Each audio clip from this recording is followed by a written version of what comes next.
Hello అండి. ఈరోజు మనం ఇంట్లోనే టేస్టీగా పానీపూరిని ప్రిపేర్ చేసుకుందాం.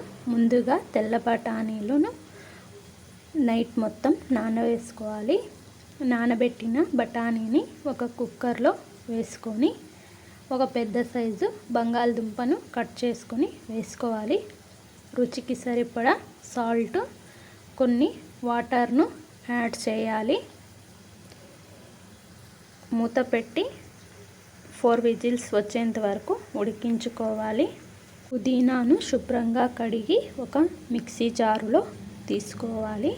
అలాగే కొద్దిగా కొత్తిమీరను కూడా యాడ్ చేయాలి. మీకు స్పైసీగా కావాలి అనుకుంటే పచ్చిమిర్చిని కూడా యాడ్ చేయొచ్చు. మూత పెట్టి మెత్తగా గ్రైండ్ చేసుకోవాలి. ఒక నిమ్మకాయ సైజ్ అంతా చింతపండును నానబెట్టి పిండుకోవాలి. పుదీనా రసంలో రుచికి సరిపడా సాల్ట్, చాట్ మసాలా వేసి బాగా కలపాలి. పక్కన కడాయి, ఇది బయట దొరికే పానీపూరి ఆయిల్లో ఫ్రై చేసుకోవాలి. ఈ పూరీలు సూపర్ మార్కెట్లలో బయట కూడా చాలా దొరుకుతాయి. ఇంట్లోనే ఇలా సింపుల్గా ఫ్రై చేసుకోవచ్చు. ఇవి వచ్చేసి చిప్స్, ఇవి కూడా బయట దొరుకుతాయి. నేను మిక్చర్ లేవు కాబట్టి వీటిని తీసుకున్నాను.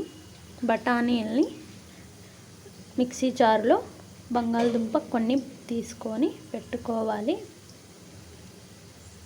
మిక్సీ జార్లో పట్టుకొని వీటిలో కలుపుకోవాలి.